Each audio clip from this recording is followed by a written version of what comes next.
എന്ന് ഒന്നിച്ച് എഴുതിയേക്കുന്നുണ്ടാ. തേഷാം അവരുടെ, ആവിരഭൂത് ആവിർഭവിച്ചു, വാണി വാക്ക്,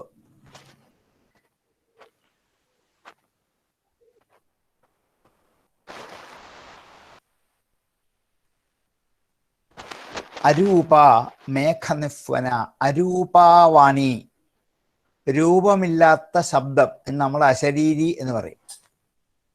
ആളിനെ കാണത്തില്ല, ശബ്ദം മാത്രം കേൾക്കാം. അരൂപവാണി, അരൂപമായ വാണി, രൂപമില്ലാത്ത ശബ്ദം. തേഷാം ആവിരഭൂത് വാണി അരൂപ, അവരുടെ മുമ്പിൽ അരൂപമായ ഒരു ശബ്ദം ആവിർഭവിച്ചു. ആളിനെ കാണാനില്ല, ശബ്ദം മാത്രം കേൾക്കാം. എങ്ങനെയുള്ള ശബ്ദമാണ്? മേഘനിഫ്വന, ഇടി പോലെ. മേഘനിഫ്വനം, ഇടിയുടെ ശബ്ദം. മേഘനിഫ്വന അരൂപ വാണി തേഷാം ആവിരഭൂത്, ഇടിവെട്ടുന്നത് പോലെ അതിഭയങ്കരമായ ഒരു ശബ്ദം അവരുടെ മുമ്പിൽ ആവിർഭവിച്ചു. ആ ശബ്ദം പുറപ്പെടുവിച്ച രൂപം കാണാനില്ല. ഫന്നാദയന്തി, നദിപ്പിച്ചുകൊണ്ട്, ശബ്ദം ഉണ്ടാക്കിക്കൊണ്ട്. ഫന്നാദയന്തി, നാദയന്തി നദിപ്പിച്ചുകൊണ്ട്. ഫന്നാദയന്തി നന്നായി നദിപ്പിച്ചുകൊണ്ട്, നന്നായി ശബ്ദമുണ്ടാക്കിക്കൊണ്ട്. എവിടെ? കകുഭ, വിദിക്കുകളിലേക്ക്. കകുഭ എന്ന് വെച്ചാൽ വിദിക്ക്, അല്ലെങ്കിൽ ദിക്കിന്റെ കോണുകൾ. 4 ദിക്കുകളും 4 ദിക്കിന് 4 കോണുകളും ഉണ്ട്. ഈ കോണുകളെയാണ് കകുഭ് എന്ന് പറയുന്നത്. ഈ 4 ദിക്കും 4 കോണും ചേർത്താണ് അഷ്ടദിക്ക് എന്ന് പറയുക. കകുഭ സന്നാദയന്തി, ദിക്കോണുകളെ പോലും ശബ്ദമുണ്ടാക്കിക്കൊണ്ട്, ശബ്ദിപ്പിച്ചുകൊണ്ട്.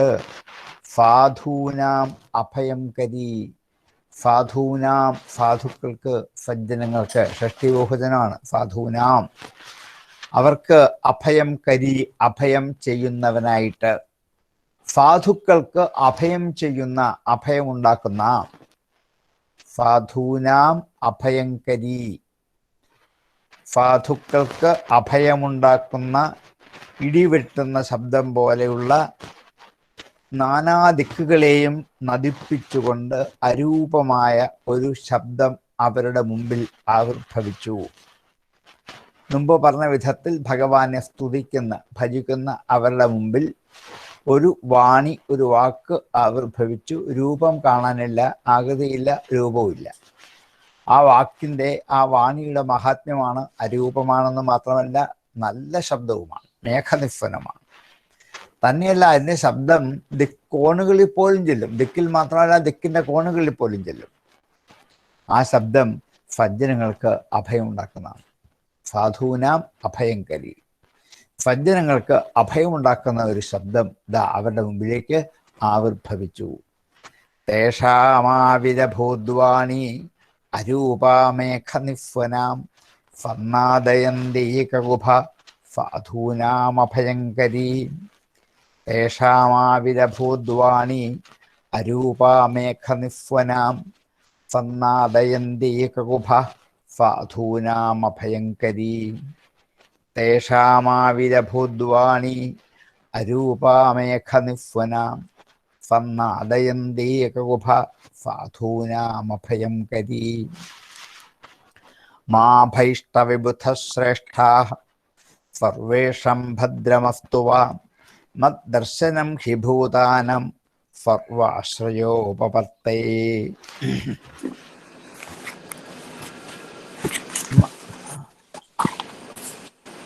മാ ഭൈഷ്ട, പേടിക്കാതിരിക്കൂ. ഭൈഷ്ട പേടിക്കുക, മാ ഭൈഷ്ട പേടിക്കാതിരിക്കൂ. മാ ഭൈഷ്ട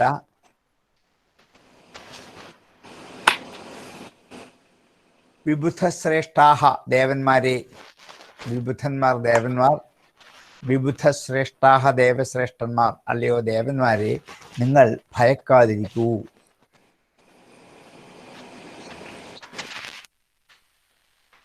മാ ഭൈഷ്ട വിബുധശ്രേഷ്ഠാഹ സർവേഷാം ഭദ്രം അസ്തു വഹ്. സർവേഷാം വഹ്, നിങ്ങൾ എല്ലാവർക്കും ഭദ്രം അസ്തു, ഭദ്രമുണ്ടാകട്ടെ, മംഗളമുണ്ടാകട്ടെ, നിങ്ങൾക്കെല്ലാം മംഗളമുണ്ടാകട്ടെ. സർവേഷാം വഹ ഭദ്രം അസ്തു, സർവേഷാം ഭദ്രമസ്തു വാ, നിങ്ങൾക്കെല്ലാവർക്കും മംഗളം ഉണ്ടാവട്ടെ.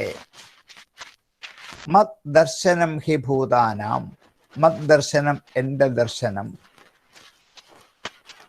ആകട്ടെ, ഹി ഭൂതാനാം പ്രാണികൾക്ക്, ഭൂതങ്ങൾക്ക്, പ്രാണികൾക്ക്,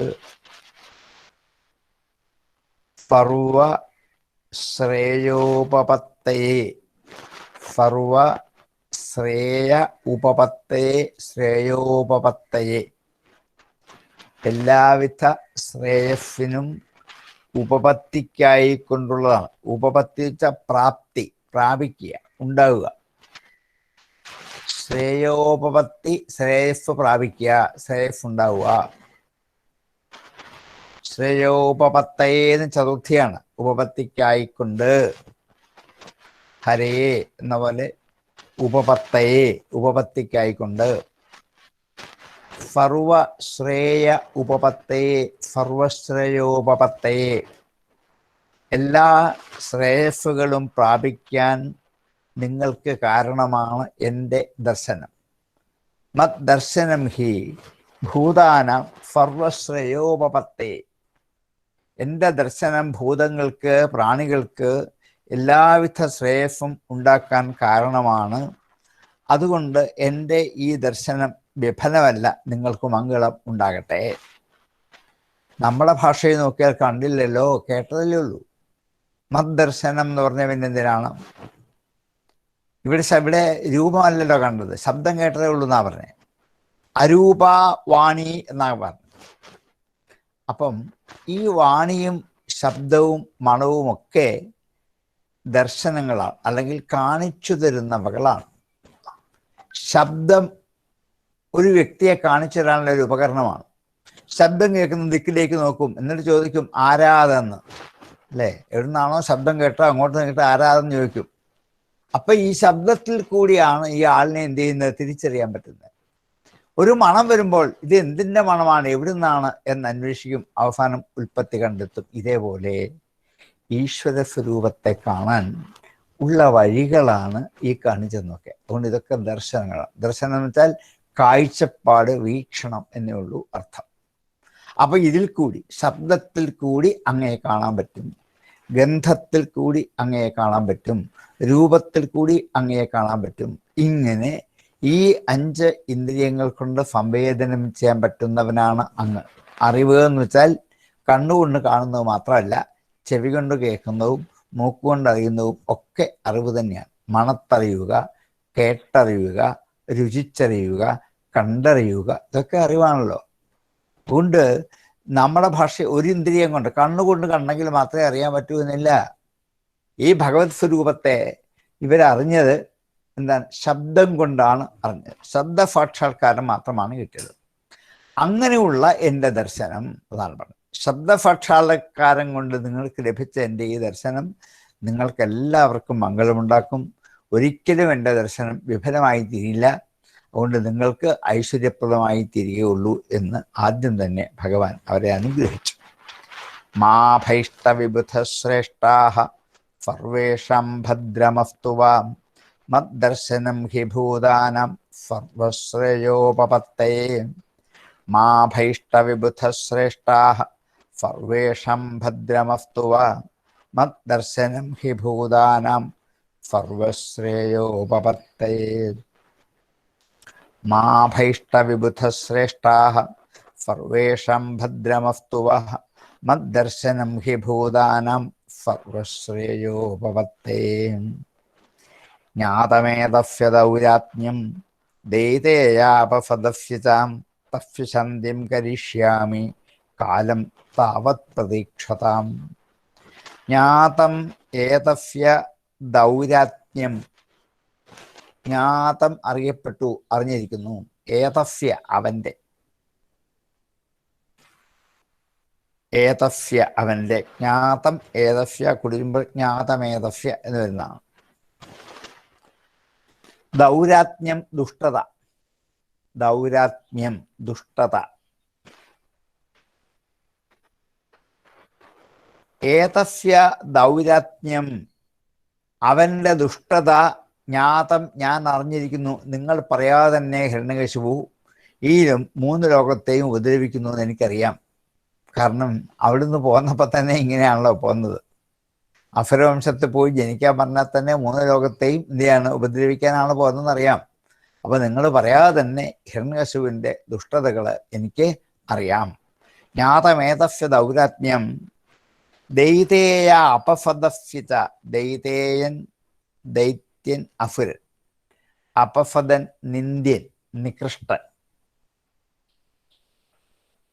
ദൈതേയാപഫദൻ നിന്ദ്യനോ നികൃഷ്ടനോ ആയ ഈ അസുരൻ ദൈതേയാപഫദസ്യത. അപഫദസ്യ എന്നുള്ള രാമസ്യ പരഷഷ്ഠിയാണ്. രാമന്റെ പോലെ അപഫദന്റെ. ദൈതേയ അപഫദസ്യ ഈ ദിതിപുത്രന്മാരായ അസുരന്മാരായ ഈ നിന്ദ്യന്മാരായ ദുഷ്ടന്മാരായ അസുരന്മാരുടെ ദൗരാത്മ്യം, ഈ ഹിരണ്യകശിപു എന്നുള്ള അസുരന്റെ ദൗരാത്മ്യത്തെ ജ്ഞാതം ഞാൻ അറിഞ്ഞിരിക്കുന്നു.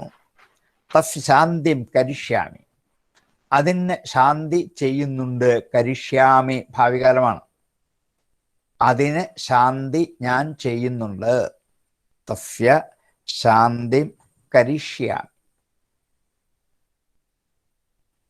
ഈ ഹിരണ്യകശിപുവിന്റെ ദുഷ്ടപ്രവൃത്തികൾക്ക് ഞാൻ ശാന്തി ഉണ്ടാക്കുന്നുണ്ട്.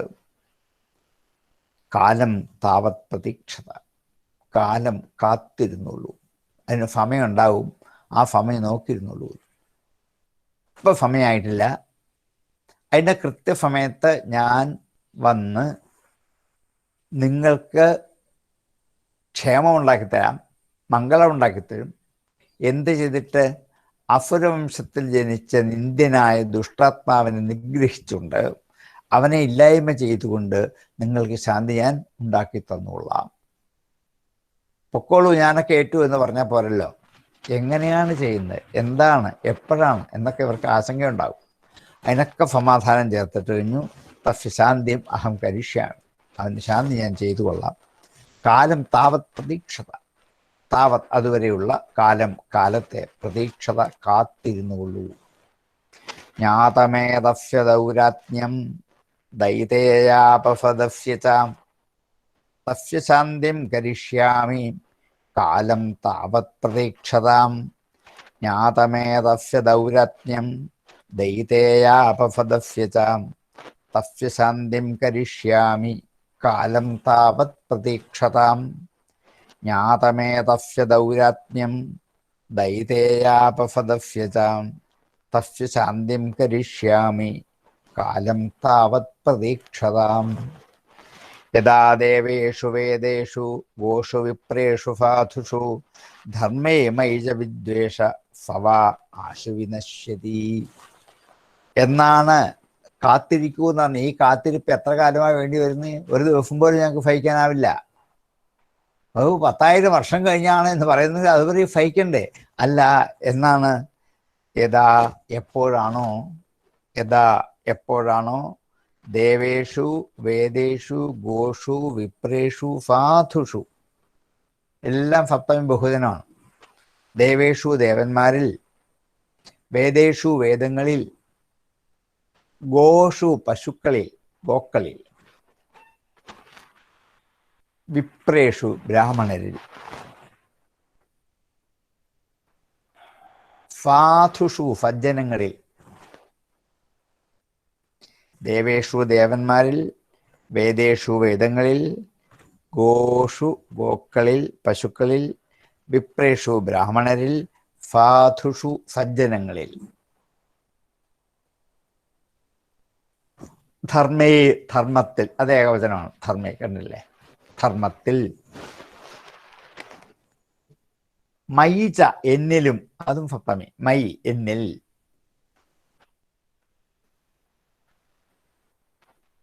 വിദ്വേഷ വിദ്വേഷം. യഥാ എപ്പോഴാണോ, ആ യഥാ ഇവിടെ കൊണ്ട് അർത്ഥം പറയാം. ദേവേഷു വേദേഷു ഗോഷു വിപ്രേഷു സാധുഷു ധർമ്മേ മൈച വിദ്വേഷ യഥാ. എന്താ ദേവന്മാരിലോ വേദങ്ങളിലോ ഗോക്കളിലോ വിപ്രന്മാരിലോ സജ്ജനങ്ങളിലോ ധർമ്മത്തിലോ എന്നിലോ വിദ്വേഷം എപ്പോഴാണോ അവനുള്ളത് ഫഹ അവൻ വാ ആകട്ടെ ആശു വിനശ്യതി അപ്പോൾ പെട്ടെന്ന് നശിക്കും. ഇപ്പം എന്തുവരെ ആയുള്ളൂ? ദേവന്മാരിൽ വരെ ആയിട്ടുള്ളൂ, തുടങ്ങിയിട്ടേ ഉള്ളൂ. ഇനി എന്തിനാണ്? വേദങ്ങൾ നശിപ്പിക്കും, പശുക്കളെ ഉപദ്രവിക്കുന്നുള്ള കൊന്നുകളെയും, വിപ്രേഷു ബ്രാഹ്മണരെ ദ്രോഹിക്കും, സാധുഷു സജ്ജനങ്ങളെ ഉപദ്രവിക്കും, ധർമ്മത്തെ മുഴുവൻ ഇല്ലായ്മ ചെയ്യും, എന്നിലും വിദ്വേഷം ഉണ്ടാകും. അങ്ങനെ വന്നാൽ ഇതാണ് ഭഗവാൻ അവതരിക്കാൻ കാരണമായി പറയുന്ന നിമിത്തങ്ങൾ ഇതൊക്കെ തന്നെയാണ്. ആസുര ശക്തി ലോകത്ത് വളർന്നിട്ട് ദേവന്മാരെയൊക്കെ നിന്ദിക്കും, നശിപ്പിക്കും. ദേവാലയങ്ങളൊന്നും ഉണ്ടാവില്ല. വേദങ്ങൾ വേണ്ടേ വേണ്ട, അതൊക്കെ വലിച്ചെറിഞ്ഞ് കത്തിച്ചു കളയും. പശുക്കളെയൊക്കെ കൊന്നുകളയും. എവിടൊക്കെ പശുക്കളെ കണ്ടാൽ അപ്പഴവരെ വെട്ടി നുറുക്കികളയും. വിപ്രേഷു ബ്രാഹ്മണരെ ദ്രോഹിച്ചാൽ അവരുടെ ഒരു കർമ്മവും ചെയ്യാൻ സമ്മതിക്കില്ല. ബ്രാഹ്മണരുടെ ആയ ഒരു വൃത്തികളും ചെയ്യാൻ സമ്മതിക്കില്ല. സജ്ജനങ്ങളെ എപ്പോഴും ദ്രോഹിച്ചുകൊണ്ടേയിരിക്കും. ധർമ്മത്തെ ഉപദ്രവിക്കും, അധർമ്മം മാത്രം മതി എന്ന് വാദിക്കും. എന്നിലും വിദ്വേഷം ഉണ്ടാകും. എന്നോട് ഭക്തിയല്ല ഉണ്ടാകുക, വിദ്വേഷം. ഇങ്ങനെ ഈ ലോകത്ത് എപ്പോഴുണ്ടാകുന്നുവോ അപ്പോൾ ഞാൻ അവതരിച്ചോളാം. അങ്ങനെ സമയം വരാൻ പോകുന്നുള്ളൂ, തുടങ്ങിയിട്ടേ ഉള്ളൂ. ഇത്തിരി കൂടി ആവട്ടെ എന്ന് പറഞ്ഞു. കുറച്ചുകൂടി കൂടി കഴിയുമ്പോഴാണ് എനിക്ക് വരാൻ പറ്റിയ സമയം. യഥാ ദേവേഷു വേദേഷു ഗോഷു വിപ്രേഷു സാധുഷു ധർമ്മേ മയി ച വിദ്വേഷ ഫവ ആശു വിനശ്യതി. യഥാ ദേവേഷു വേദേഷു ഗോഷു വിപ്രേഷു സാധുഷു ധർമ്മേ മയി ച വിദ്വേഷ ഫവ ആശു വിനശ്യതി. യഥാ ദേവേഷു വേദേഷു ഗോഷു വിപ്രേഷു സാധുഷു ധർമ്മേ മയി ച വിദ്വേഷ ഫവ ആശു വിനശ്യതി.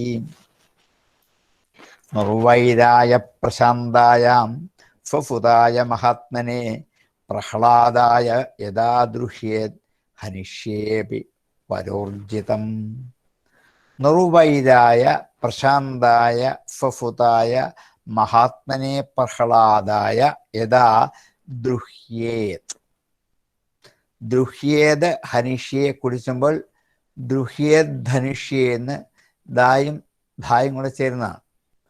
ദൃഹ്യേത് ഹനിഷ്യെ, ദൃഹ്യേത് ധനുഷ്യെ, ദൃഹ്യേത് ഹനിഷ്യെ കുടിച്ചുമ്പോൾ ദൃഹ്യേത് ധനുഷ്യെ. നിർവൈരായ എന്താണ്? നിർവൈരമായവൻ, വൈരമില്ലാത്തവൻ, ആരോടും വിരോധം ഇല്ലാത്തവൻ. നിർവൈരായ ഒക്കെ ചതുർത്ഥിയാണ്, ആയിക്കൊണ്ട് എന്നർത്ഥം. നിർവൈരനായിക്കൊണ്ട്. പ്രശാന്തായ ഏറ്റവും ശാന്തനായിക്കൊണ്ട്. സ്വഫുതായ സ്വന്തം പുത്രനോടായിക്കൊണ്ട്, സ്വന്തം മകനോടായിക്കൊണ്ട്. സ്വഫുതായ മഹാത്മനെ മഹാത്മാവായ സ്വന്തം പുത്രനോടായിക്കൊണ്ട്. ആരാണവൻ? പ്രഹ്ലാദായ പ്രഹ്ലാദനോടായിക്കൊണ്ട്. യഥാ എപ്പോഴാണോ ദ്രുഹ്യെ ദ്രോഹിക്കുന്നത്, ആരോടും വൈര്യമില്ലാത്തവനും പ്രശാന്തചിത്തനും മഹാത്മാവുമായ അവൻ്റെ സ്വന്തം പുത്രനായ പ്രഹ്ലാദനോട് അവൻ എപ്പോഴാണോ ദ്രോഹം ആരംഭിക്കുന്നത് അപ്പോൾ ഞാൻ അവതരിക്കും, അപ്പോൾ ഞാൻ വന്നുകൊള്ളാം. ഇപ്പൊ അത്രയൊന്നും ആയിട്ടില്ല, ഇത്തിരി ആവാനുണ്ടെന്നാവൻ. ദൃഹ്യേത് ഹനിഷ്യെ കൊന്നുകൊള്ളാം. ഹനിഷ്യെ അപി വരോർജിതം. വരോർജിതം അപി വരം കൊണ്ട് ഊർജിതനാണ് എങ്കിലും. ബ്രഹ്മാവ് കൊടുത്ത വരങ്ങൾ എത്ര എണ്ണോ കയ്യിലുള്ളത്? 5-8-10 ഉണ്ട്. എന്നെ മനുഷ്യ കൊല്ലരുത്, ദേവന്മാരെ കൊല്ലരുത്, പകലാവരുത്, രാത്രിയാവരുത്, മുകളിലാവരുത്, താഴെയാവരുത്, എന്തൊക്കെ വരങ്ങളായി മേടിച്ചിരിക്കുന്നേ. അങ്ങനെ വരം കൊണ്ട് ഊർജിതനാണ് അയാൾ, ബലശാലിയാണ് അയാൾ. അങ്ങനെ ആണെങ്കിലും ഞാൻ കൊന്നുകൊള്ളാം. വരോർജിതം അപി, ഹനിഷ്യെ അപി 2 വാക്കാണ്. അതിലെ ഈ അപി വരോർജിതത്തിനും കൂടെ വരും. വരോർജിതം അപി ഹനിഷ്യേ, വരം കൊണ്ട് ഊർജിതനാണെങ്കിലും ഞാൻ കൊന്നുകൊള്ളാം. അപ്പൊ നിങ്ങൾ പറയും അയാളെ കൊല്ലാൻ പറ്റില്ല, അങ്ങനത്തെ വരമാണ് വരിച്ചിരിക്കുന്നത്. ആയിക്കോട്ടെ, എന്തൊക്കെ വരം വരിച്ചാലും അയാൾ വരിച്ച വരത്തിന്റെ രൂപത്തിൽ ഞാൻ വന്ന അയാളെ എന്ത് ചെയ്തോളാം, നിഗ്രഹിച്ചോളാം. ഇപ്പോൾ എന്താണ് അവർക്ക് അഭയം കൊടുക്കേണ്ടത്? ഏറ്റവും പ്രശാന്തനായ, ആരോടും വൈരബുദ്ധിയില്ലാത്ത മഹാത്മാവായ സ്വന്തം പുത്രനായ പ്രഹ്ലാദനോട് അയാൾ എപ്പോൾ വിരോധം കാണിക്കുന്നുവോ, നിർവൈരായ പ്രശാന്തായ സുസുതായ മഹാത്മനെ പ്രഹ്ലാദായ യഥാ ദ്രുഹ്യേത് ഹനിഷ്യേ, അപ്പ കൊല്ലും. എങ്ങനെയാണെങ്കിലും വരോർജിതം അപി ദ്രുഹ്യേത് ധനിഷ്യേപി വരോർജിതം. ദ്രുഹ്യേത് ദ്രോഹിച്ചാൽ, ഹനിഷ്യേപി ഞാൻ അവിടെ കൊന്നുകൊള്ളും, ഞാൻ അയാളെ നിഗ്രഹിച്ചു കൊള്ളാം. വരോർജിതം അപി ഉത്കൃഷ്ടമായ വരങ്ങളെ കൊണ്ട് ബലശാലിയാണ് എങ്കിൽ പോലും ഞാൻ നിഗ്രഹിച്ചു കൊള്ളാം. നിർവൈരായ പ്രശാന്തായ സ്വസുതായ മഹാത്മനെ പ്രഹ്ലാദായ ദൃഹ്യേത്. അവിടെ നിർത്തി വായിച്ചോളൂ, അപ്പൊ കുഴപ്പമില്ല. ദൃഹ്യേത് ഹനിഷ്യേപി വരോർജിതം. ഒന്നിച്ച് വായിക്കാൻ പറ്റുമെങ്കിൽ വായിക്കാം. ദൃഹ്യധനിഷ്യേപി വരോർജിതം എന്നൊക്കെ ചിലപ്പോൾ അത്രയും ശ്വാസം ഒന്നിച്ച് കിട്ടില്ല. അപ്പൊ അവിടെ പദം പിരിക്കാം. പ്രഹ്ലാദായ ദൃഹ്യേത്. അവിടെ നിങ്ങൾ കോമ ഇട്ട് വേണം തകാരം എഴുതി വെച്ചാലും കുഴപ്പമില്ല. ദൃഹ്യേത് പിന്നെ ഹായ് എഴുതി വെക്കണം, നല്ല വായിക്കാൻ പറ്റും. ഹനിഷ്യേപി വരോർജിതം. അപ്പോൾ അവിടെ നിർത്തി ശാന്തമായിട്ട് വായിക്കാൻ പറ്റും. അല്ലെ ഒന്നിച്ച് വായിക്കുന്നതിന് കുഴപ്പമില്ല. നിർവൈരായ പ്രശാന്തായ സുസുതായ മഹാത്മനെ പ്രഹ്ലാദായ ദൃഹ്യധനിഷ്യേപി വരോർജിതം എന്നൊന്നിച്ച് വായിക്കാം. അങ്ങനെ പറ്റാതെ വരുന്നെങ്കിൽ വേറെ തിരിച്ച് വായിച്ചിട്ട് പിന്നെ ഒന്നിച്ച് വായിച്ചോളൂ, കുഴപ്പമില്ല. നിർവൈരായ പ്രശാന്തായ സുസുതായ മഹാത്മനെ പ്രഹ്ലാദായ ദൃഹ്യേത് ധനിഷ്യേപി വരോർജിതം. ദൃഹ്യേത് ഹനിഷ്യേപി വരോർജിതം. നാരദ ഉവാച. ഇത്രയുമാണ് ഭഗവാൻ അവരോട് ആകാശവാണിയുടെ രൂപത്തിൽ, അശരീരിയുടെ രൂപത്തിൽ അവരെ പറഞ്ഞു കേൾപ്പിച്ച ഇത്രയുമാണ്. ദേവന്മാരെല്ലാം തുതിച്ചു കഴിഞ്ഞപ്പോൾ അവരോട് പറഞ്ഞു, പേടിക്കണ്ട, ഞാൻ ഭൂമിയിൽ അവതരിച്ച് അവൻ്റെ ദുഷ്ടപ്രവൃത്തികളെയൊക്കെ നശിപ്പിച്ചു കൊള്ളാം. അതെപ്പോഴാണെന്ന് ചോദിച്ചപ്പോൾ പറഞ്ഞു, പ്രഹ്ലാദനെ ഉപദ്രവിക്കുമ്പോൾ. അതുവരെ ഞാൻ കാത്തിരിക്കും. എൻ്റെ ഭക്തനായ നിർവൈരനായ എൻ്റെ പുത്രനാണ് പ്രഹ്ലാദൻ. അയാളുടെ പുത്രനായ പ്രഹ്ലാദനെ അയാൾ ഉപദ്രവിക്കാൻ തുടങ്ങുമ്പോൾ എൻ്റെ പുത്രനെ രക്ഷിക്കാൻ വേണ്ടി ഞാൻ അവതരിക്കും എന്ന് അവർക്കെല്ലാം വാക്കുകൊടുത്തു. അതുകൊണ്ട് നിങ്ങളിപ്പോൾ ധൈര്യമായി പൊക്കോളൂ, പേടിക്കണ്ട എന്ന് പറഞ്ഞ് അവരെയൊക്കെ യാത്രയാക്കി ഈ ശബ്ദം നിലച്ചു. അപ്പം നാരദ ഉവാച. നാരദൻ ഇടയ്ക്കേറി പറയാണ്, കാരണം നാരദൻ്റെ യുധിഷ്ഠിരനുള്ള സംവാദമായതുകൊണ്ട്. ഇത്യുക്താലോകഗുണ തംപ്രണമ്യ ദിവോഗസ ന്യവർത്തന്ത ഗതോദ്വേഗ മേനിരേജാഫുരം ഹതം.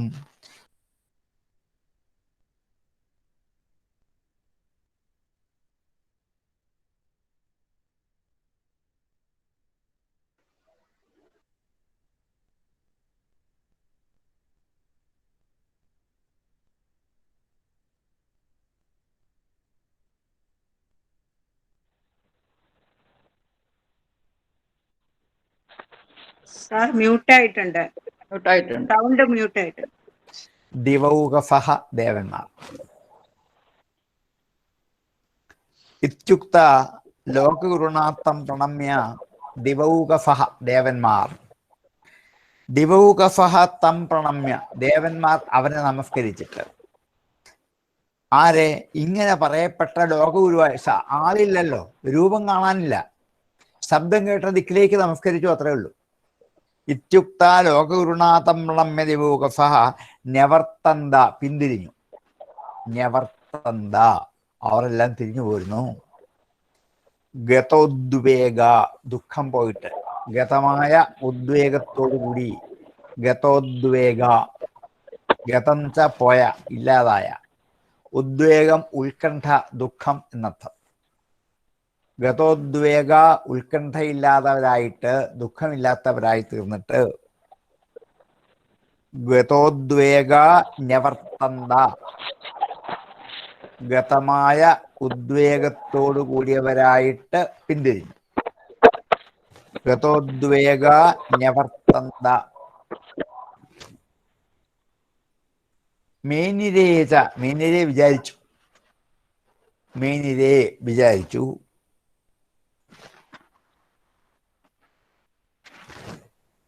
ച അഫുരം ഹതം, മേനിരേച്ച വിചാരിക്കുകയും ചെയ്തു. അഫുരം ഹതം, അഫുരൻ കൊല്ലപ്പെട്ടായിട്ട് വിചാരിക്കുകയും ചെയ്തു. ഭഗവാന്റെ വാക്ക് കേട്ടതോടെ വിചാരിച്ചു ഹിരണ്യകശിപു മരിച്ചതിന് തുല്യമായി. ഹിരണ്യകശിപു മരിച്ചു എന്ന് കേൾക്കുമ്പോൾ ഉണ്ടാകുന്ന സന്തോഷം പോലെ സന്തോഷം ഇപ്പോൾ ദേവന്മാർക്കുണ്ടായി. ഇങ്ങനെ പറയപ്പെട്ട ലോകഗുരുവായ ഭഗവാന്റെ ശബ്ദം കേട്ട ദിക്കിലേക്ക് നമസ്കരിച്ചിട്ട് ദേവന്മാരൊക്കെ പിന്തിരിഞ്ഞു. ദുഃഖമില്ലാത്തവരായിട്ട്, ഗതോദ്വേഗന്മാരായിട്ട് പിന്തിരിഞ്ഞു. അസുരൻ മരിച്ചതായിട്ട് വിചാരിക്കുകയും ചെയ്തു. അസുരം ഹതം ച മീനിരെ, അസുരനെ ഹതനായി വിചാരിക്കുകയും ചെയ്തു.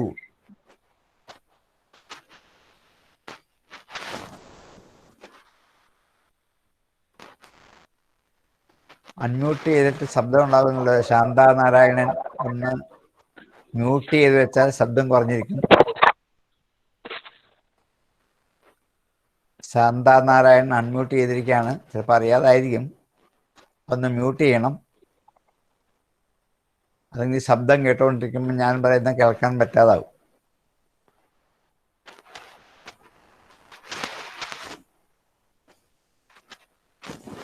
ഇത്യുക്താലോകഗുരുണാം തം പ്രണമ്യ ദിവൗകസഃ ന്യവർത്തന്തഗതോദ്വേഗ മേനിരേചാസുരം ഹതം. ഇത്യുക്താലോകഗുരുണ തം പ്രണമ്യ ദിവൗകസഃ ന്യവർത്തന്തഗതോദ്വേഗ മേനിരേചാസുരം ഹതം.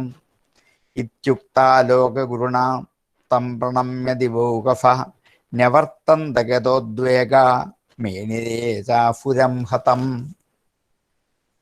തസ്യ ദൈത്യപതേഃ പുത്രാശ്ചത്വാര പരമാദ്ഭുതാ പ്രഹ്ലാദോ അഭൂന്മഹാംസ്തേഷാം ഗുണൈർമഹദുപാസകഃ.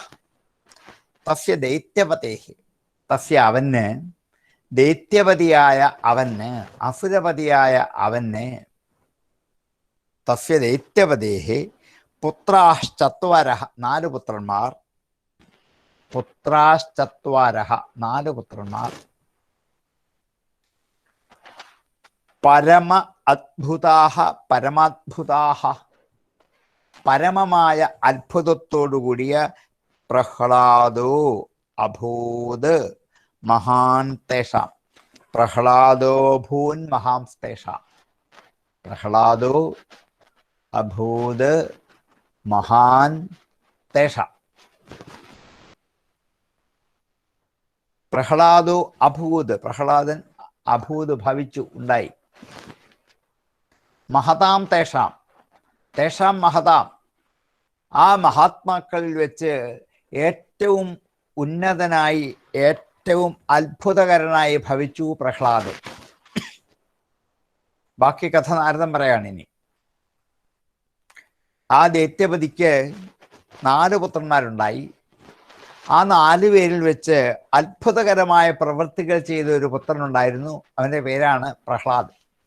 പരമാത്ഭുതാഹ, ഒരു പുത്രൻ ചെയ്യാനാവാത്ത എത്ര എത്ര അത്ഭുതങ്ങളാണ് ഈ പ്രഹ്ലാദ ബാലൻ കാണിച്ചു കൊടുത്തത്. പരമാത്ഭുതാഹ, ഇപ്പോഴേ പ്രയോഗിച്ചാണ് യാസന വാക്ക്. ഈ അത്ഭുതങ്ങൾ നമ്മൾ കാണാൻ പോകുന്നേ ഉള്ളൂ. ആ ഒരു ശിശു കാണിച്ച അത്ഭുതങ്ങൾ എന്തൊക്കെയാണ് എന്ന്. അതുകൊണ്ടാണ് പരമാത്ഭുതാഹ എന്ന് പറഞ്ഞത്. പ്രഹ്ലാദോ അഭൂത്, പ്രഹ്ലാദൻ ആയിത്തീർന്നു, ഭവിച്ചു. മഹാൻ തേഷാം മഹാംസ്തേഷാം, തേഷാം മഹാൻ, അവരുടെ ഇടയിൽ വെച്ച് മഹാനായി. പ്രഹ്ലാദോ അഭൂൻ മഹാംസ്തേഷാം എന്നൊന്നിച്ച് വായിക്കാം. എന്നിച്ചാണ് വായിക്കേണ്ടത്. പ്രഹ്ലാദോ അഭൂൻ മഹാംസ്തേഷാം, പ്രഹ്ലാദോ അഭൂത് മഹാൻ തേഷാം, 4 വാക്കാണ്. അത് കൂട്ടിച്ചേർത്ത് ഒന്നിച്ചാക്കാം. ഗുണൈ മഹദുപാസക, ഗുണങ്ങളാൽ, ഗുണൈഹി മഹദ് ഉപാസകാഹ, മഹത്തായ ഉപാസകനായി തന്നെ ഭവിച്ചു. മഹത്തായ ഗുണങ്ങൾ കൊണ്ട് ഭഗവതുപാസകനായി തന്നെ ഭവിച്ചു ഈ പ്രഹ്ലാദൻ.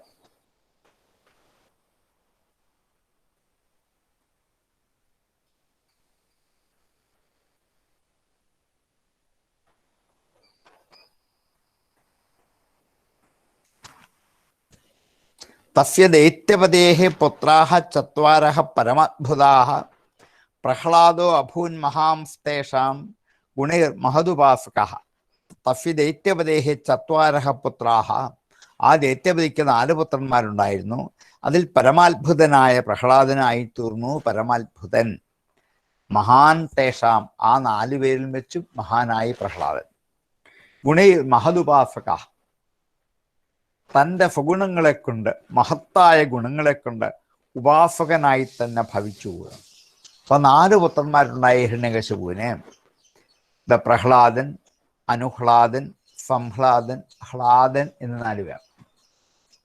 അതിൽ ആദ്യത്തെ ആളുടെ പേരാണ് അവിടെ എന്താണ് പ്രഹ്ലാദൻ, പിന്നത്തെ അനുഹ്ലാദൻ, പിന്നത്തെ സംഹ്ലാദൻ, ഏറ്റവും വലിയത് ഹ്ലാദൻ എന്ന് 4 പേര്.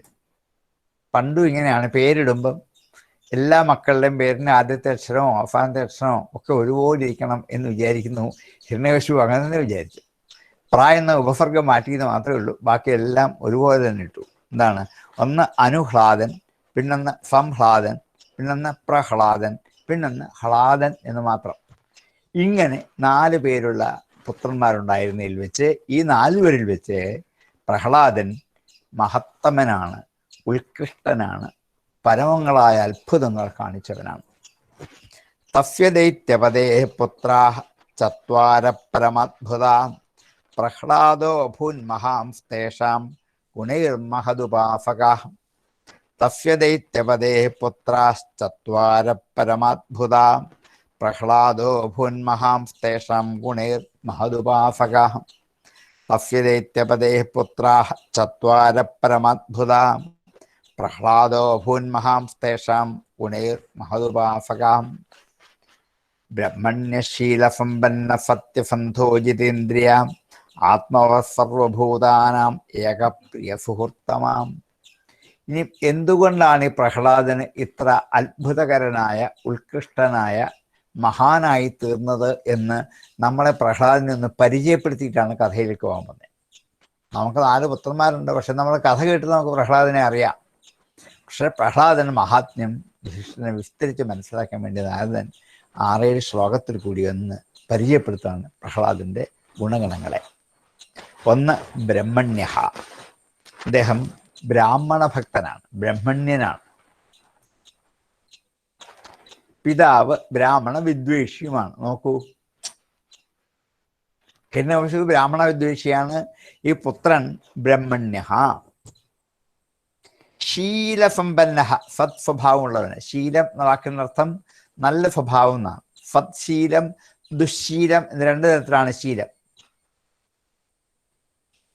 അപ്പൊ ശീല സമ്പന്ന, ശീലം കൊണ്ട് സമ്പന്നനായിരിക്കുക.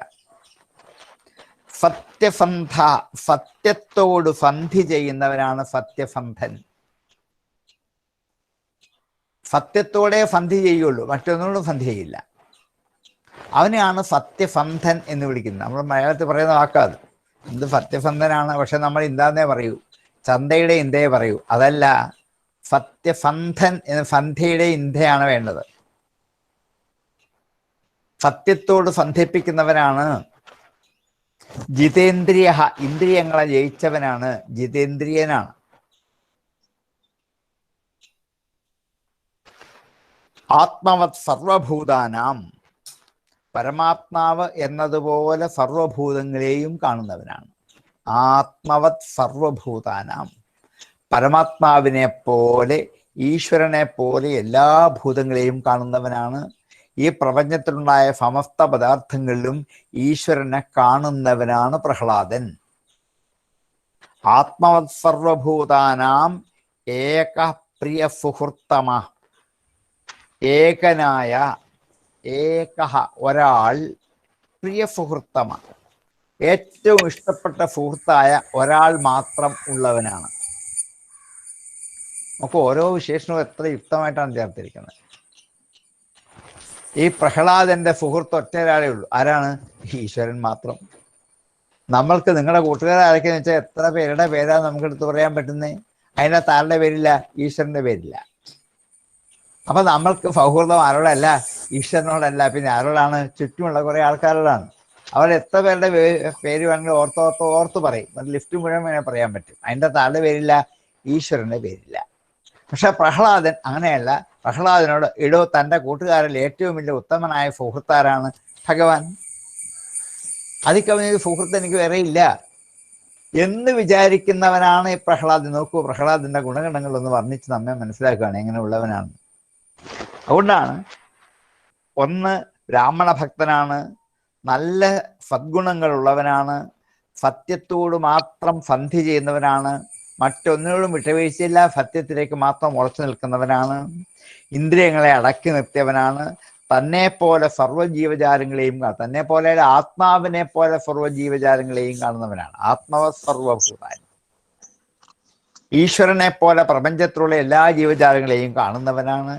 ഏകഹ പ്രിയ സുഹൃത്തമ, ഒറ്റ സുഹൃത്ത് മാത്രം ഉള്ളവനാണ്. അതാരാണ്? സാക്ഷാൽ ഭഗവാൻ മാത്രം സുഹൃത്തായിട്ട് ഉള്ളവനും. ഇങ്ങനെയുള്ള ഒരു സ്വഭാവ ഗുണങ്ങൾ, മാഹാത്മ്യങ്ങളാണ് പ്രഹ്ലാദനുള്ളത് എന്ന് പ്രഹ്ലാദന്റെ ഒരു കൂട്ടം ഗുണങ്ങളെ ഈ ശ്ലോകത്തിൽ അവതരിപ്പിച്ചു. ബ്രഹ്മണ്യശീലസമ്പന്ന സത്യസന്ധോ ജിതേന്ദ്രിയ ആത്മവത് സർവഭൂതാനാം ഏകപ്രിയ സുഹൃത്തമാം. ബ്രഹ്മണ്യശീലസമ്പന്ന സത്യസന്ധോ ജിതേന്ദ്രിയ ആത്മവത് സർവഭൂതാനാം ഏകപ്രിയ സുഹൃത്തമാം. ബ്രഹ്മണ്യശീലസമ്പന്ന സത്യസന്ധോ ജിതേന്ദ്രിയ ആത്മവത് സർവഭൂതാനാം ഏകപ്രിയ സുഹൃത്തമ. അവിടെ ഏക എന്ന് പദം തിരിച്ചുണ്ടാക്കി പറയുന്നതാണ് അർത്ഥബോധവും വായിക്കാനൊക്കെ പറ്റുന്ന സൗകര്യത.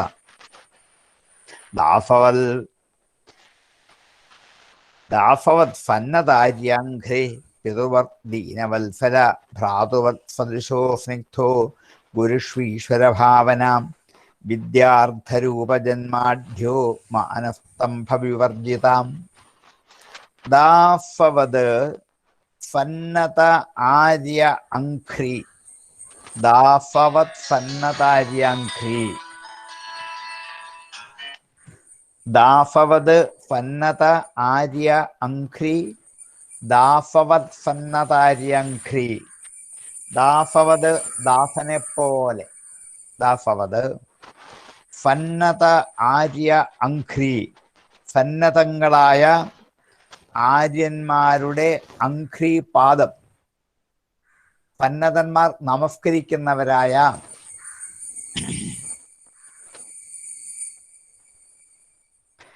ആര്യന്മാരുടെ പാദങ്ങളിൽ ദാസനെ പോലെ നമസ്കരിക്കുന്നവനാണ്. ദാസവത് സന്നത ആര്യ അഘ്രി. ദാസനെ പോലെ ആര്യന്മാരുടെ പാദങ്ങളിൽ നമിക്കുന്നവനാണ്. ആര്യ അഘ്രി സന്നത.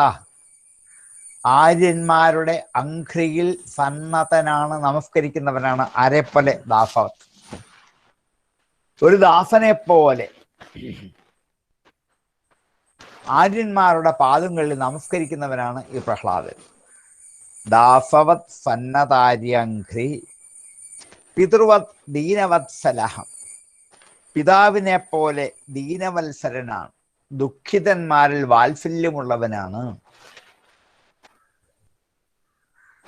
മാതാപിതാക്കൾ അങ്ങനെയാണ്. മക്കൾ ദുഃഖിക്കുന്ന കണ്ടാൽ അവരോട് വാത്സല്യം കൂടുതലാവും. അതുകൊണ്ട് പലപ്പോഴും മക്കൾ ദുഃഖം അഭിനയിച്ചിട്ട് വാത്സല്യം നേടിയെടുക്കാറുണ്ട്. പക്ഷെ ഇവിടെ അങ്ങനെയല്ല. എന്താണ്? പിതൃവത് ദീനവത്സല. പിതൃവത് പിതാവിനെ പോലെ ദീനവത്സരനാണ്. ഒരു പിതാവ് എപ്രകാരമാണോ പുത്രന്മാരോട് വാത്സല്യം കാണിക്കുന്നത്, അതേപോലെ എല്ലാവരോടും ഒരേപോലെ വാത്സല്യം കാണിക്കുന്നവനാണ് പ്രഹ്ലാദൻ. ഭ്രാതൃവത് സദൃശേ. ഭ്രാതൃവത് സഹോദരനെ പോലെയാണ്. സദൃശേ സമാനരിൽ. സദൃശേ സമാനരിൽ.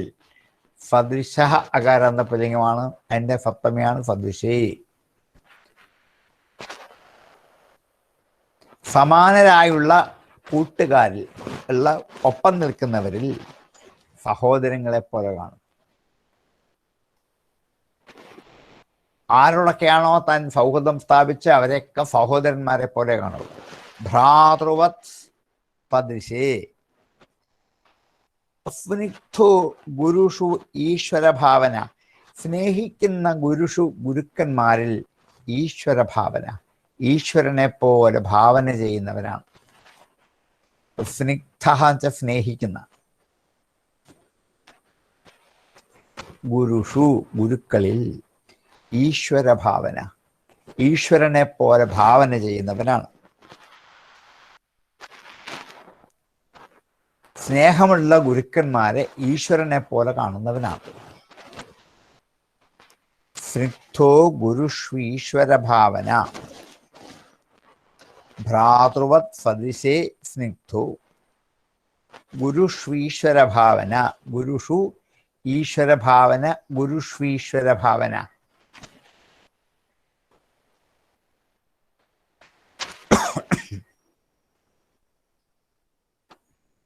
വിദ്യ അർത്ഥ രൂപ ജന്മ ആഢ്യോ. വിദ്യ അർത്ഥ രൂപ ജന്മ ആഢ്യോ. ഇടയ്ക്ക് ഒരു കോമ ഇട്ട ഓരോ വാക്കാന്ന് മനസ്സിലാക്കാൻ പറ്റും. വിദ്യ അർത്ഥ, വിദ്യാർത്ഥ എന്ന് ഒറ്റ വാക്കല്ല, രണ്ട് വാക്കാത്.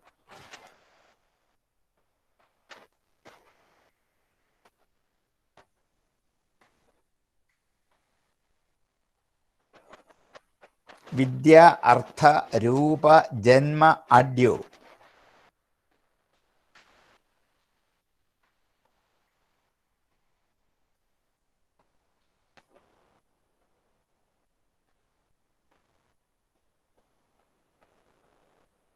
വിദ്യ കൊണ്ട് ആഢ്യനാണ്. വിദ്യ എന്ന് വെച്ചാൽ ആത്മജ്ഞാനം എന്നർത്ഥം. ഭൗതികമായ വിജ്ഞാനമല്ല, ആത്മജ്ഞാനമെന്ന വിദ്യ കൊണ്ട് ആഢ്യനാണ്.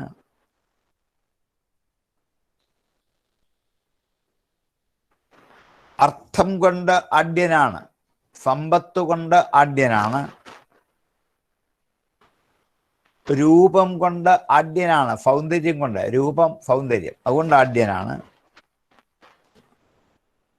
ജന്മം കൊണ്ടും ആഢ്യനാണ്. നല്ല കുലത്തിൽ ജനിച്ചവനാണ്, അസുരവംശത്തിലാണ്. അസുരവംശം എന്ന് വെച്ചാൽ ദേവന്മാർ തന്നെയാണ്. അമ്മ രണ്ടാണെന്നേ ഉള്ളൂ, അച്ഛനൊന്നാണ്. കശ്യപന്റെ പുത്രന്മാരാണ് രണ്ടുപേരും. ദിതി അതിഥി രണ്ട് ഭാര്യമാരുണ്ടായിരുന്നു മാത്രമേ ഉള്ളൂ. അപ്പൊ അച്ഛന്റെ ഗോത്രം നോക്കിയാൽ ദേവന്മാരുടെ കുലം തന്നെ, ഉത്കൃഷ്ട കുലത്തിൽ ജനിച്ചവനാണ്. അപ്പൊ വിദ്യ അർത്ഥ രൂപ ജന്മ ആഢ്യ. വിദ്യാർത്ഥരൂപ ജന്മാഢ്യോ. വിദ്യ കൊണ്ടും അർത്ഥം കൊണ്ടും രൂപം കൊണ്ടും ജന്മം കൊണ്ടും ആഢ്യനാണ്, ഉത്കൃഷ്ടനാണ്, ശ്രേഷ്ഠനാണ്. മാനസ്തംഭവിവർജിത. മാനം അഭിമാനം. സ്തംഭം എന്നതിന് അഹങ്കാരം, ഗർവ് എന്നർത്ഥം. നമ്മൾ മലയാളത്തിൽ പറയുന്ന തൂണ് എന്ന് മാത്രമല്ല സ്തംഭം, ഗർവ് എന്ന് പറയാം. അഹന്ത. ഇത് രണ്ടും വിവർജിത, വർജിച്ചവൻ, ഇല്ലാത്തവൻ. ഇത് രണ്ടും ഇല്ലാത്തവൻ. ഞാൻ എന്ന അഭിമാനമില്ലാത്തവനും അഹന്തയില്ലാത്തവനും ആണ് ഈ പ്രഹ്ലാദൻ. പ്രഹ്ലാദൻ എന്ന് പരിചയപ്പെടുത്തുകയാണ്. ആദ്യത്തെ ശ്ലോകത്തിൽ പറഞ്ഞു, ബ്രാഹ്മണ ഭക്തൻ, ശീലസമ്പന്നൻ, സത്യസന്ധൻ, ജിതേന്ദ്രിയൻ, ആത്മാവിനെ പോലെ എല്ലാവരെയും കാണുന്നവൻ, ഈശ്വരൻ സുഹൃത്തായുള്ളവൻ. ഇപ്പൊ പറയുന്നു, ദാസനെ പോലെ ആര്യന്മാരുടെ പാദങ്ങളിൽ നമസ്കരിക്കുന്നവനാണ്. പിതാവിനെ പോലെ ദുഃഖിതന്മാരുടെ വാത്സല്യമുള്ളവനാണ്. സഹോദരങ്ങളെ പോലെ തൻ്റെ കൂടെയുള്ളവരൊക്കെ വിചാരിക്കുന്നവനാണ്. സ്നേഹമുള്ള ഗുരുക്കന്മാരിൽ ഈശ്വരനെ പോലെ കാണുന്നവനാണ്. വിദ്യ കൊണ്ടും അർത്ഥം കൊണ്ടും രൂപം കൊണ്ടും ജന്മം കൊണ്ടും ആഢ്യനാണ്, ഉത്കൃഷ്ടനാണ്. മാനസ്തംഭങ്ങൾ ഇല്ലാത്തവനാണ്. അഭിമാനമോ ഗർവോ ലേശം പോലും ഇല്ലാത്തവനുമാണ് ഈ പ്രഹ്ലാദൻ. എന്ന പ്രഹ്ലാദന്റെ കുറേ ഗുണങ്ങളെ കൂടി പരിചയപ്പെടുത്തി. ദാസവത് സന്നതാര്യാഘ്രേ പിതൃവത് ദീനവത്സലാം ഭ്രാതുവത് സദൃശേ സ്നിഗ്ധോ ഗുരുഷ്വ ഈശ്വരഭാവനാം വിദ്യാർത്ഥരൂപജന്മാഢ്യോ മാനസ്തംഭവിവർജിതാം ദാസവത്സന്നതാര്യാഘ്രേ പിതൃവത് ദീനവത്സലാം ഭ്രാതൃവത് സദൃശേ സ്നിഗ്ധോ ഗുരുഷ്വീശ്വരഭാവനാം വിദ്യാർത്ഥരൂപജന്മാഢ്യോ മാനസ്തംഭവിവർജിതാം ദാസവത്സന്നതാര്യാഘ്രേ പിതൃവത് ദീനവത്സലാം ഭ്രാതൃവത് സദൃശേ സ്നിഗ്ധോ ഗുരുഷ്വീശ്വരഭാവനാം വിദ്യാർത്ഥരൂപജന്മാഢ്യോ മാനസ്തംഭവിവർജിതാം ദാസവത്സന്നതാര്യാഘ്രേ പിതൃവത് ദീനവത്സലാം ഭ്രാതൃവത് സദൃശേ സ്നിഗ്ധോ ഗുരുഷ്വീശ്വരഭാവന വിദ്യാർത്ഥരൂപജന്മാഢ്യോ മാനസ്തംഭവിവർജിത നോദ്വിഗ്നചിത്തോ യസനേഷു നസ്പൃഹ ശ്രുതേഷു ദൃഷ്ടേഷു ഗുണേഷ്വസ്തുദൃക് ശരീരധീ സദാം പ്രശാന്തകാമോ രഹിതാസുരോസുര ന ഉദ്വിഗ്നചിത്തോ നോദ്വിഗ്നചിത്തോ ന ഉദ്വിഗ്നചിത്തോ കുറിച്ചുമ്പോൾ നോദ്വിഗ്നചിത്തോ ഉദ്വിഗ്നചിത്തൻ ഉദ്വിഗ്നം ഉത്കണ്ഠ ഇനിയും തൊട്ട നിമിഷം എന്താ ഉണ്ടാകാൻ പോകുന്നതെന്നുള്ള ഉത്കണ്ഠ അതിന് വേണമെങ്കിൽ ഭയം എന്ന് പറയാം. അതാണ് ഉദ്വേഗം. ഉദ്വേഗചിത്തൻ ഉദ്വേഗമായ മനസ്സോട് കൂടിയവൻ അല്ലാന്നർത്ഥം. അവന്റെ മനസ്സിൽ ഉദ്വേഗം അല്പം പോലും ഇല്ല, ഒന്നിനെക്കുറിച്ചും ഭയമില്ല, നിർഭീകനാണ്. നോദ്വിഗ്നചിത്തോ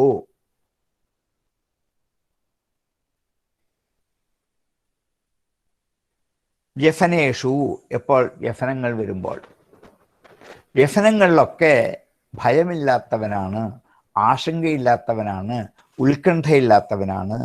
നിസ്പൃഹ ഒരാഗ്രഹവും ഇല്ലാത്തവനാണ്. സ്പൃഹ ആഗ്രഹം, നിസ്പൃഹൻ ആഗ്രഹമില്ലാത്തവൻ.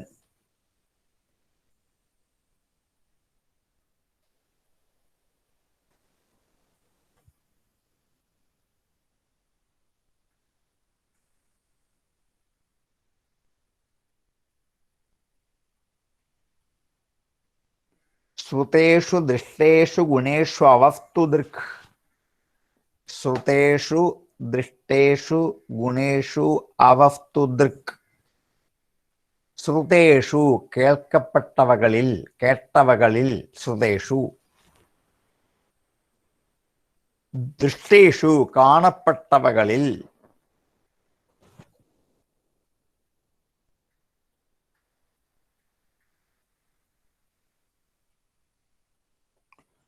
ഗുണേഷു ഗുണങ്ങളിൽ,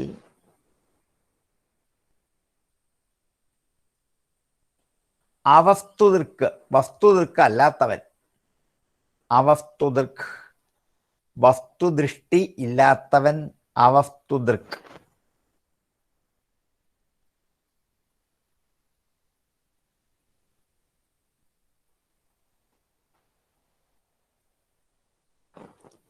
ശ്രുതേഷു ദൃഷ്ടേഷു ഗുണേഷു അവസ്തുദൃക്. കേൾക്കുകയും കാണുകയും ചെയ്യുന്ന ഗുണമുള്ള വസ്തുക്കളിൽ വസ്തുദൃഷ്ടിയില്ലാത്തവൻ അവസ്തുദൃക്കാണ്. എന്നാൽ കേൾക്കുന്ന കുറേ അധികം കാര്യങ്ങളുണ്ട്, അതൊക്കെ വിഷയങ്ങളാണ്. ചെവികൾ കൊണ്ട് കേൾക്കുന്നതൊക്കെയും ഈ ഭൗതിക ലോകത്തിലെ വിഷയങ്ങളാണ്. ദൃഷ്ടേഷു കാണുന്നതും ഈ ഭൗതിക ലോകത്തിലെ രൂപാദികളായ വസ്തുക്കളാണ്. അതുപോലെ ഗുണേഷു ഇവകൾ ഉൾക്കൊള്ളുന്ന വിഷയങ്ങൾ, ഇവിടെ ഗുണത്തിന് വിഷയങ്ങൾ എന്നർത്ഥം. വിഷയങ്ങളിൽ, കേൾക്കുകയും കാണുകയും ചെയ്യുന്ന വിഷയങ്ങളിൽ. ശ്രുതേഷു ദൃഷ്ടേഷു ഗുണേഷു കേൾക്കുകയും കാണുകയും ചെയ്യുന്ന വിഷയങ്ങളിൽ ആ വിഷയമാണെന്ന് അതിനെ കാണത്തില്ല, വസ്തുദൃഷ്ടി അല്ല. ഇപ്പോൾ ഒരു മരം കണ്ടാൽ അത് മരമാണെന്ന് ദൃഷ്ടി ഉണ്ടായാൽ അത് വസ്തുദൃക്കാണ്. ഇദ്ദേഹം വസ്തുദൃക്കല്ല എന്നാ പറഞ്ഞേ. മരം കണ്ടാൽ ഇത് ഈശ്വരനാണ് എന്ന് വിചാരിക്കും. അപ്പൊ എന്താണ്? അവസ്തുദൃക്കായി. ഇതേപോലെ പ്രപഞ്ചത്തിലെ ഏത് വസ്തു കണ്ടാലും, ഒരു പശുവിനെ കണ്ടാൽ, കല്ല് കണ്ടാൽ, മരം കണ്ടാൽ, ഒരു വള്ളം കണ്ടാൽ, എന്ത് കണ്ടാലും അത് ആ വസ്തുവാണെന്ന് ധരിക്കില്ല. ആ വസ്തുവാണെന്ന് ധരിച്ചാൽ വസ്തുദൃക്ക് എന്ന് പറയാം. പക്ഷെ ഇദ്ദേഹം അവസ്തുദൃക്കാണ് എന്ന് പറഞ്ഞാലോ ആ വസ്തുവാണെന്ന് ധരിക്കില്ല. പിന്നെന്താണ്? ഈശ്വരനാണെന്ന് മാത്രമേ ധരിക്കുള്ളൂ. ഇതൊക്കെയാണ് പ്രഹ്ലാദന്റെ ക്വാളിറ്റികളെ കുറിച്ച് പറഞ്ഞ പരിചയപ്പെടുത്തുകയാണ്. ഇങ്ങനെയൊക്കെ ഉള്ളവനാണ് പ്രഹ്ലാദൻ. ഒരു കഥാപാത്രത്തെ കുറിച്ച് പറയുമ്പോൾ അദ്ദേഹത്തിന്റെ ഗുണഗണങ്ങളും മാഹാത്മ്യം പറഞ്ഞിട്ട് വേണ്ടേ മുമ്പോട്ട് പോകാൻ. അല്ലേ നമുക്കറിയില്ലല്ലോ. നമുക്കിപ്പോ കുറച്ച് കേട്ടുകഴിവുകൾ മാത്രമാണുള്ളത്. അതുകൊണ്ട് യഥാർത്ഥമായ പ്രഹ്ലാദത്വം എന്താണെന്ന് കാണിക്കാൻ പുറപ്പെട്ടതാണ്. അപ്പം ശ്രുതേഷു ദൃഷ്ടേഷു ഗുണേഷു അവസ്തുതൃക്, കാണുകയും കേൾക്കുകയും ചെയ്യുന്ന വിഷയങ്ങളിൽ അതാത് വിഷയങ്ങളാണെന്ന് കാണാത്തവനാണ്. എന്നുവെച്ചാൽ അർത്ഥം ഈശ്വരനാണെന്ന് കാണുന്നവനാണ്. ദാന്ത ഇന്ദ്രിയ പ്രാണ ശരീരധീഹി, ദാന്തേന്ദ്രിയ പ്രാണ ശരീരധീഹി, ദാന്തങ്ങളായ അടക്കിയിരിക്കുന്ന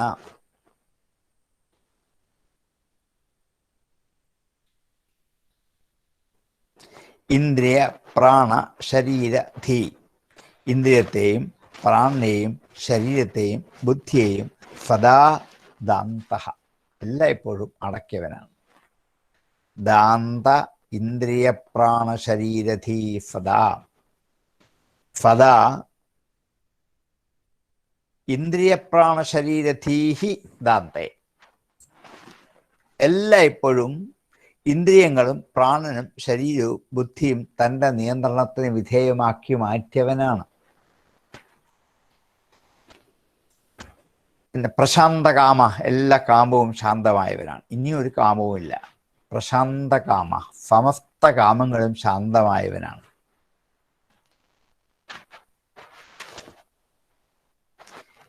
രഹിതാസുരോ അസുര, അസുരത്വം ഇല്ലാത്ത അസുരനാണ്. രഹിതാസുരോ രഹിത എന്ന് വെച്ചാൽ ഇല്ലാത്തതെന്നാണ്. ആദ്യത്തെ അസുരന് അസുരത്വം ഇല്ലാത്തവനായ അസുരൻ എന്നാണ്. രണ്ടാമത്തെ അസുരൻ അസുരനാണ്, പക്ഷെ അസുരത്വം ഇല്ല. രഹിതാസുരോ അസുര, രഹിതമായ ആസുരത്തോടു കൂടിയവനായ അസുരൻ. മനുഷ്യത്വം ഇല്ലാത്ത മനുഷ്യൻ എന്നൊക്കെ നമ്മൾ പറയുന്ന പോലെ ആസുരത്വമില്ലാത്തവനാണ് ആയ അസുരൻ. അങ്ങനെ ആവാലോ. മനുഷ്യത്വം ഇല്ലാത്ത മനുഷ്യർ എത്രയുണ്ട്. ഇതേപോലെ ആസുരത്വമില്ലാത്ത അസുരനാണ്. രഹിതാസുരോ അസുര, രഹിതമായ ഇല്ലാത്ത ആസുരത്തോടു കൂടിയവനായ അസുരൻ. അപ്പൊ ഒന്ന് ന ഉദ്വിഗ്നചിത്ത വ്യസനേഷു, വ്യസനേഷു നോദ്വിഗ്നചിത്ത, എന്താണ്? ദുഃഖങ്ങളിൽ ഭയം ഇല്ലാത്തവനാണ്. നിസ്പൃഹനാണ്, ആഗ്രഹമില്ല. എന്തുകൊണ്ടാണ്? ഒരു വസ്തുവും കണ്ടാൽ ആ വസ്തുവാണെന്ന് ധരിക്കില്ല. ശ്രുതേഷു ദൃഷ്ടേഷു ഗുണേഷു അവസ്തു ദൃക്ക്, അതുകൊണ്ടാണ് എന്താണ് അവിടെ നിസ്പൃഹൻ. ഒരു പൂ കണ്ടാൽ അത് പൂവാണെന്ന് ധരിച്ചെങ്കിലല്ലേ ആഗ്രഹമുള്ളൂ. അത് പൂവല്ല, ഈശ്വരനാണെന്ന് ധരിച്ചാൽ പിന്നെ ആ പൂവിനോട് ആഗ്രഹമില്ല. അതുകൊണ്ടാണ് നിസ്പൃഹൻ. ദാന്തേന്ദ്രിയ പ്രാണ ശരീരധീ സദാ, എല്ലായ്പ്പോഴും ഇന്ദ്രിയവും പ്രാണനും ശരീരവും ബുദ്ധിയും ഒക്കെ അടക്കി നിർത്തിയവനാണ്. പ്രശാന്തകാമനാണ്, ഒരു കാമവും ഇല്ലാത്തവനാണ്. അസുരകുലത്തിൽ ജനിച്ചവനാണെങ്കിലും ആസുരത അല്പം പോലും ഇല്ലാത്തവനാണ്. ഇത്രയും ഗുണഗണങ്ങൾ താൻ പറയുന്ന പ്രഹ്ലാദന് ഉണ്ട്. നോദ്വിഗ്നചിത്തോ വ്യസനേഷു നിസ്പൃഹ, ശ്രുതേഷു ദൃഷ്ടേഷു ഗുണേഷു അവസ്തുദൃക്, ദാന്തേന്ദ്രിയ പ്രാണ ശരീരധീ സദാ, പ്രശാന്തകാമോ രഹിതാസുരോസുരാം. നോദ്വിഗ്നചിത്തോ വ്യസനേഷു നിസ്പൃഹ, ശ്രുതേഷു ദൃഷ്ടേഷു ഗുണേഷു അവസ്തുദൃക്, ദാന്തേന്ദ്രിയ പ്രാണ ശരീരധീ സദാ, പ്രശാന്തകാമോ രഹിതാസുരോസുരാം. നോദ്വിഗ്നചിത്തോ വ്യസനേഷു നിസ്പൃഹ, ശ്രുതേഷു ദൃഷ്ടേഷു ഗുണേഷു അവസ്തുദൃക്, ദാന്തേന്ദ്രിയ പ്രാണ ശരീരധീ സദാ, പ്രശാന്തകാമോ രഹിതാസുരോസുരാം. യസ്മിൻ മഹദ്ഗുണാരാജൻ ഗൃഹ്യന്തേ കവിഭിർമുഹു, നേഥുനാ പീഡയന്തേ യഥാ ഭഗവതീശ്വരേ. യസ്മിൻ യാതൊരുവനിൽ മഹദ്ഗുണാഹ മഹത്തായ ഗുണങ്ങൾ, ഹേ രാജൻ അല്ലയോ രാജാവേ, അഗൃഹ്യന്തേ സ്വീകരിക്കുന്നു, കവിഭിഹി കവികളാൽ,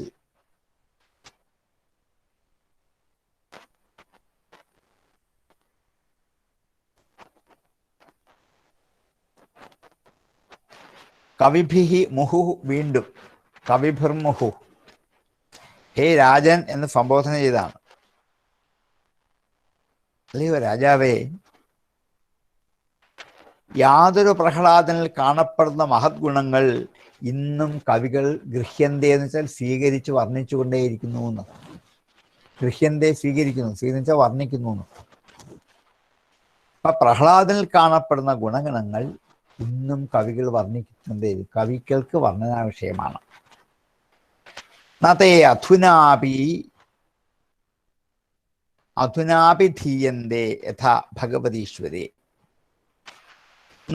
തേ അവകൾ അധുന ഇപ്പോഴും, ന അഭിധീയന്തേ അധുനാഭിധീയന്തേ അഭിധീയന്തേ മറയുക,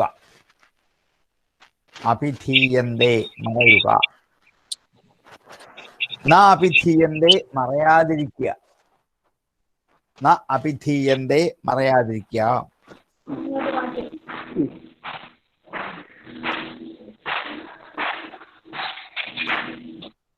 ഇപ്പോഴും അവന്റെ ഗുണഗണങ്ങൾ മറയുന്നില്ല. യഥാ ഭഗവതി ഈശ്വരെ, എപ്രകാരമാണോ ഭഗവാനായ ഈശ്വരനിൽ ഗുണഗണങ്ങൾ ഉള്ളത് അതേപോലെ ഇവനിലുണ്ട്. ഭഗവാനായ ഈശ്വരന്റെ ഗുണങ്ങൾ ഒരിക്കലും മറയില്ല. അതേപോലെ പ്രഹ്ലാദനുള്ള ഗുണങ്ങളും ഒരിക്കലും മറയില്ല. അതുകൊണ്ട് ഈശ്വരനെ വർണ്ണിക്കുന്നത് പോലെ കവികൾ പ്രഹ്ലാദനെയും വർണ്ണിച്ചുകൊണ്ടിരുന്നു. നതേ അധുന അഭിധീയന്തേ, നതേധുനാഭിധീയന്തേ, തേ അവകൾ, ആരെ ഈ ഗുണങ്ങൾ, അധുന ഇപ്പോഴും, ന അഭിധീയന്തേ മറയുന്നില്ല, യഥാ ഭഗവതി ഈശ്വരെ എപ്രകാരമാണോ ഈശ്വരനായ ഭഗവാനിൽ, എപ്രകാരമാണോ ഈശ്വരനായ ഭഗവാനിൽ സദ്ഗുണങ്ങൾ ഒരിക്കലും മറയാതിരിക്കുന്ന ന അഭിധീയന്തേ, അതേപോലെ ഈ പ്രഹ്ലാദനിലും ഒരു ഗുണങ്ങളും ഒരിക്കലും നശിച്ചിരുന്നില്ല. എന്നുവെച്ചാൽ എന്നും ഈ എല്ലാ ഗുണങ്ങളും ഒരുപോലെ നമുക്ക് പറ്റാത്തതാണ്. നമുക്ക് പലപ്പോഴും ഒരു ഗുണം ചിലപ്പോൾ ഉണ്ടായേക്കാം, പക്ഷെ അത് അപ്പോഴേ പോകും, നിൽക്കില്ല. പക്ഷേ പരമഭക്തനായ പ്രഹ്ലാദനിൽ എല്ലാ ഗുണവും എപ്പോഴും സാന്നിധാനം ചെയ്ത് നിറഞ്ഞു നിൽക്കും. ആരെപ്പോലെ? ഭഗവാനെപ്പോലെ. ഒന്നും നഷ്ടപ്പെട്ടു പോകില്ല, നശിക്കില്ല. ഇത്രയൊക്കെയാണ് പ്രഹ്ലാദന്റെ ഗുണഗണങ്ങൾ എന്ന്. തീർന്നില്ല, 2-3-4 ശ്ലോകം കൊണ്ട് ചെയ്യുകയുള്ളൂ. യസ്മിൻ മഹദ്ഗുണാരാജൻ ഗൃഹ്യന്തേ കവിഭിർമുഹു നതേധുനാഭിധീയന്തേ യഥാ ഭഗവതീശ്വരേ. യസ്മിൻ മഹദ്ഗുണാരാജൻ ഗൃഹ്യന്തേ കവിഭിർമുഹു നതേധുനാഭിധീയന്തേ യഥാ ഭഗവതീശ്വരേ. യസ്മിൻ മഹദ്ഗുണാരാജൻ ഗൃഹ്യന്തേ കവിഭിർമുഹു നതേധുനാഭിധീയന്തേ യഥാ ഭഗവതീശ്വരേ. ഈ സ്കന്ധം നമുക്ക് ഇന്ന് എന്തായാലും തീരില്ല ഈ അധ്യായം. അപ്പൊ നമുക്ക് അടുത്ത ദിവസം അത് തീർക്കാം. ഇന്ന് നമുക്ക് അവിടെ ഉപസംഹരിക്കാൻ നമ്മുടെ സമയം കൃത്യം ആയിരിക്കുന്നു എന്ന് അറിയിച്ചു. അതിൽ തന്നെ ആയി. അതുകൊണ്ട് നമുക്കിന്നിവിടെ ഉപസംഹരിക്കാൻ തീർന്നില്ല.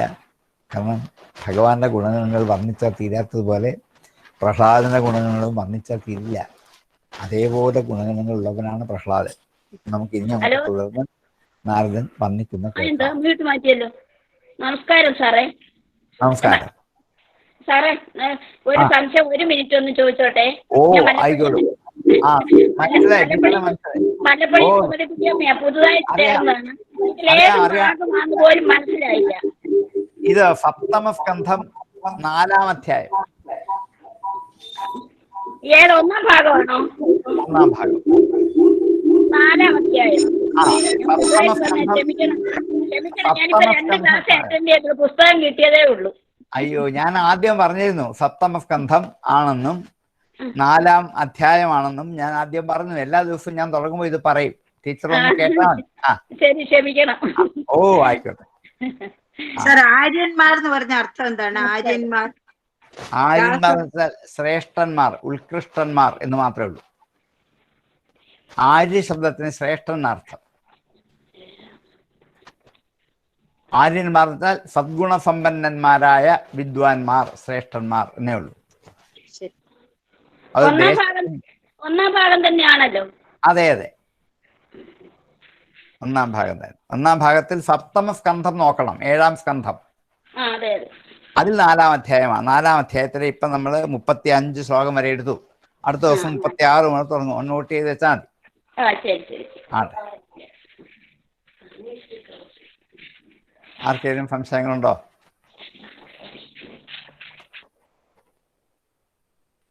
ഇല്ലെങ്കിൽ നമുക്ക് ഉപസംഹരിക്കാം. ഓം പൂർണ്ണമദഃ പൂർണ്ണമിദം പൂർണ്ണാത് പൂർണ്ണമുദച്യതേ പൂർണ്ണസ്യ പൂർണ്ണമാദായ പൂർണ്ണമേവാവശിഷ്യതേ. ഓം ശാന്തി ശാന്തി ശാന്തി.